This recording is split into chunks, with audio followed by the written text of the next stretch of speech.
Gita berteriak-teriak memanggil nama Lintang, Aditya dan Lukman dari atas pedati. Aditya heran melihat yang membawa pedati itu bukan ayah Lukman tetapi tukang termuda bernama Johnson. Aditya senang melihat kehadiran Johnson yang akan membawanya ke Medan.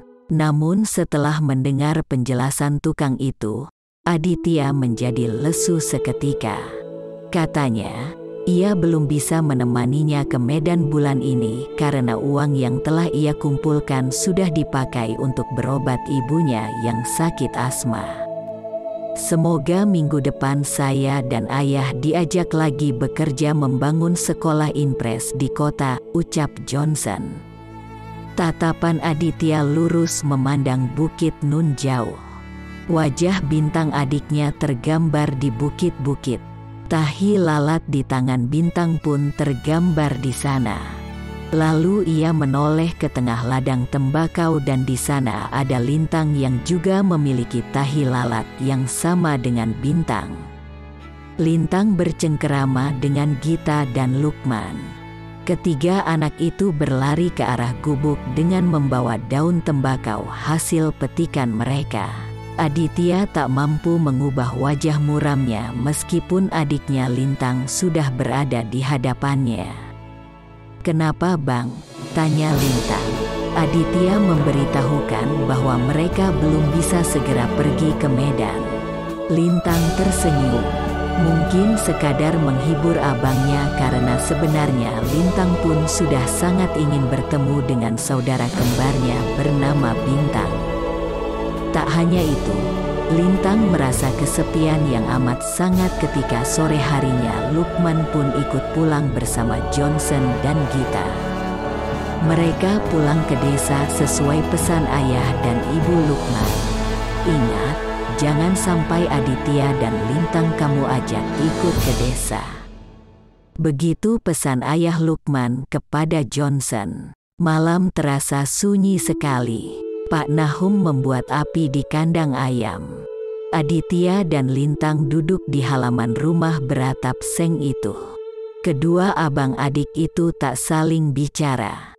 Mereka hanya diam meskipun saling memandang. Apa salahku sehingga ibu Lukman yang memberiku sarung itu melarangku ke rumahnya, pikir Aditya dalam hati. Seharusnya aku mengajari Lukman lebih banyak dan mengurangi waktu bermain. Lintang menyesali dirinya sendiri. Ayah Lukman hanya khawatir kalau ada yang memberitahukan kalian berdua di sini. Terdengar kabar bahwa Tiar sudah melapor ke kantor polisi soal kepergian kalian. Kami sudah sepakat agar kalian berdua tidak kembali ke sana. Pak Nahum duduk di dekat kedua anak itu. "Oh," serentak Aditya dan Lintang menyahut. "Aku juga sudah mengatakan kepada Johnson bahwa ia tak perlu menunggu bekerja lagi untuk pergi ke Medan. Uang hasil penjualan sayur dan buah kita kemarin sudah lebih dari cukup untuk kalian bertiga. Saya juga kasihan kepada Johnson yang baik itu.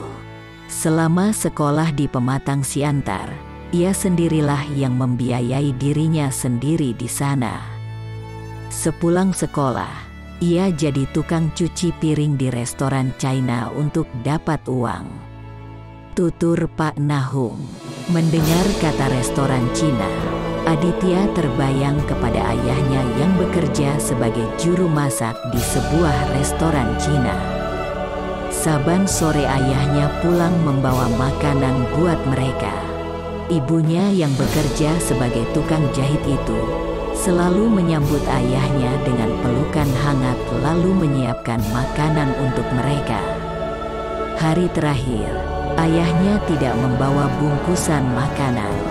Ayahnya membawa sebuah bungkusan berisi kotak merah kecil yang konon diberikan pemilik restoran.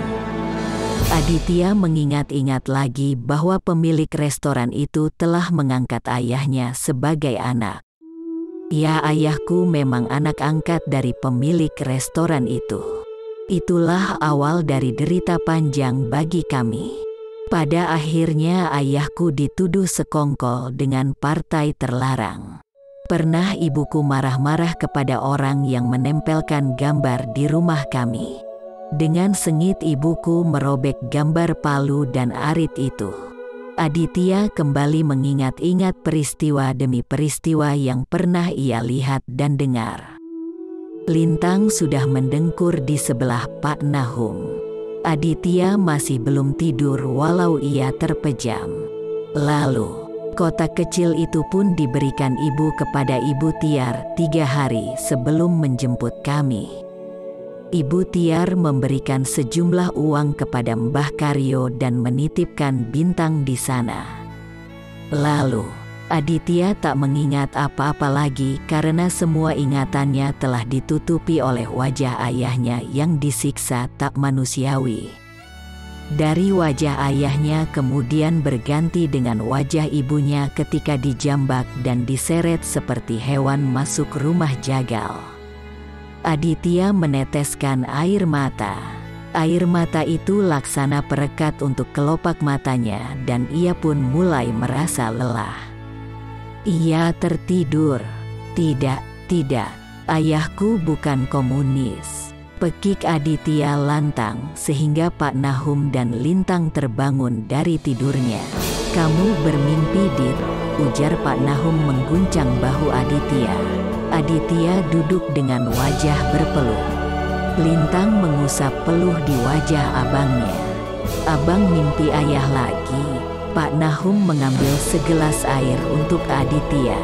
Mudah-mudahan ada foto ayah kita di rumah Mbah Karyo. Aku sudah ingin melihat foto ayah dan ibu. Semoga saja Bintang menyimpannya baik-baik ya Bang, ucap Lintang berharap.